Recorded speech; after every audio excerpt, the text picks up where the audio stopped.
Dans un monde saturé de bruit, de promesses et de propagande, un silence soudain s'est abattu sur l'Europe de l'Est. Le front ukrainien s'est effondré. Les chars occidentaux, jadis symboles de puissance, gisent maintenant dans la boue, brûlés, tordus, abandonnés. Les drapeaux se sont tus. Les visages autrefois pleins d'assurance sont devenus des masques de fatigue et d'humiliation. Et dans ce chaos, une seule vérité résonne. Allah fait ce qu'il veut, quand il veut, et personne ne peut lui résister. Si tu crois que rien n'échappe à sa volonté, mets un like pour soutenir la parole de vérité. Et écris en commentaire: la puissance appartient à Allah seul. Ces simples mots sont une arme contre l'orgueil de ce monde, une lumière dans l'obscurité des illusions humaines. Tout avait commencé avec certitude. Les dirigeants occidentaux promettaient la victoire, les médias répétaient les mêmes slogans, les généraux affirmaient que la technologie, les drones et les chars modernes changeraient le cours de la guerre. Ils parlaient de puissance, de stratégie, de domination. Mais Allah ne regarde pas la puissance des armes, il regarde les cœurs. Et quand les cœurs sont remplis d'arrogance, il les brise d'un seul souffle. Sur les plaines enneigées de l'Est, les convois de blindés occidentaux ont été saisis, les drapeaux étrangers traînés dans la boue. Les soldats, fatigués, ont regardé vers le ciel sans comprendre comment tout s'était effondré si vite. Ce jour-là, la terre a rappelé aux puissants qu'elle n'appartient à personne, qu'elle est sous l'ordre du Créateur.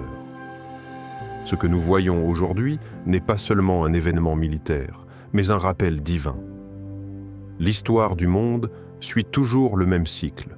Les puissants se croient invincibles, puis Allah les abaisse pour que les hommes se souviennent.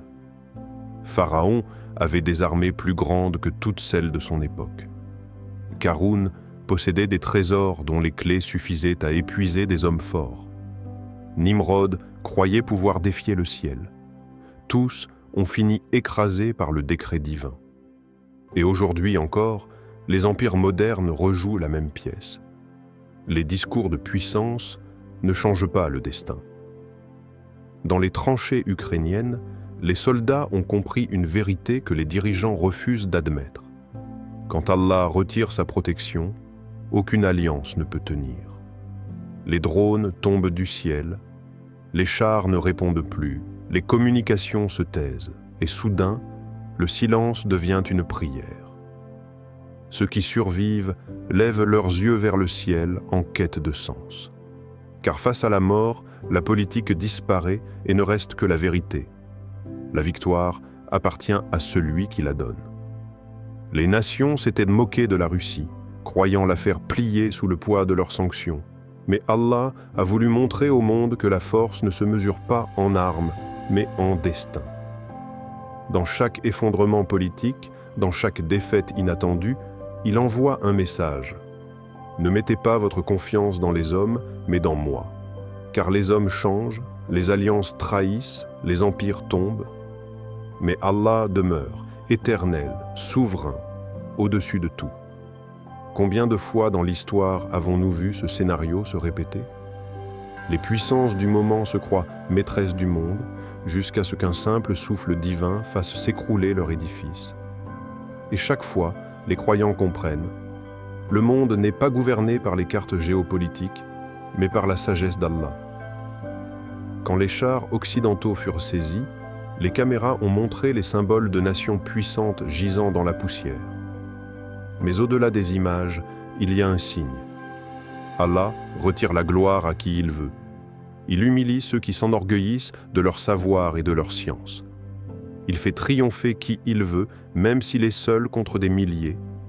C'est une loi spirituelle que les prophètes ont répétée depuis des siècles. Le prophète Muhammad disait « Allah élève par ce livre des peuples et en abaisse d'autres ». Aujourd'hui, nous voyons cela se réaliser sous nos yeux. Les peuples qui oublient Allah sont condamnés à errer dans la confusion. Et ceux qui gardent la foi dans l'épreuve, même faible, deviennent puissants par sa permission. Mais cette guerre, au fond, n'est pas seulement une humiliation politique, c'est un miroir pour notre époque. un miroir qui montre à quel point l'humanité s'est éloignée de la vérité. Les nations parlent de justice, mais agissent pour leur intérêt. Elles prétendent défendre la paix, mais semant le feu partout. Et pendant que les puissants s'affrontent, les innocents souffrent. Pourtant, même dans la douleur, Allah tisse sa sagesse. Dans chaque effondrement, il prépare un réveil. Dans chaque guerre, il appelle les cœurs à revenir vers lui. Les croyants ne doivent pas se réjouir de la défaite d'un camp, mais comprendre le signe. Allah montre la fragilité du monde pour que nous cherchions la solidité dans la foi. Cette histoire n'est pas celle de la Russie ou de l'Ukraine seulement. C'est celle de l'humanité tout entière. C'est une leçon sur la vanité du pouvoir, sur l'illusion de la domination, sur la vérité du destin. Aucun empire, aucune coalition, aucun chef d'État ne peut échapper au décret d'Allah. Et quand il décide d'humilier, nul ne peut élever. Les médias parleront de stratégie, d'économie, de tactique. Mais les croyants verront autre chose. Un rappel, un avertissement, une démonstration divine que tout appartient à Allah. Les chars saisis, les avions abattus, les drapeaux brûlés, tout cela n'est que la poussière d'une histoire plus grande, une histoire écrite par la main du Tout-Puissant. Le monde moderne oublie qu'il est entre les mains d'Allah. Mais cette guerre rappelle à l'homme sa petitesse. Chaque missile lancé, chaque ville détruite, chaque silence après l'explosion, tout cela est une interpellation.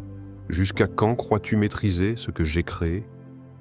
Pour les croyants, ce n'est pas un spectacle politique, c'est un appel à revenir à la conscience. La victoire ou la défaite ne se mesure pas sur les cartes, mais dans le cœur. Le vrai vainqueur est celui qui garde sa foi quand tout s'écroule. Alors que les puissances s'affrontent, rappelons-nous la parole d'Allah. À Allah appartient l'honneur, ainsi qu'à son messager et aux croyants. Sourate Al-Munafiqun 63:8. Cette guerre passera, comme toutes les autres. Les noms des dirigeants seront oubliés. Mais les leçons spirituelles demeureront. Allah n'a pas besoin de chars ni d'alliances pour accomplir son décret. Il suffit d'un instant pour changer le cours de l'histoire. Et quand le monde croira assister à une défaite humaine, les croyants comprendront qu'ils voient en réalité un triomphe divin. Car Allah ne laisse jamais la vérité disparaître, même au milieu des flammes. Rappelle-toi, la victoire ne vient pas des armes, mais de la foi. Elle ne dépend pas du nombre, mais de la sincérité. Et quand Allah veut accorder la victoire, même la terre tremble pour la servir. Si tu crois en cela, laisse un like pour faire circuler la parole.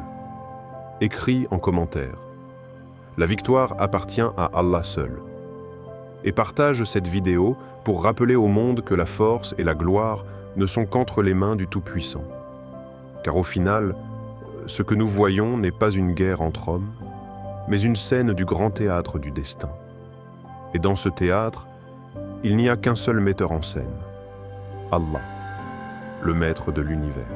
Si cette vidéo vous a parlé, pensez à liker pour soutenir Histoire d'Imahan et à vous abonner pour ne rien manquer de nos prochaines histoires et analyses. Votre soutien compte vraiment.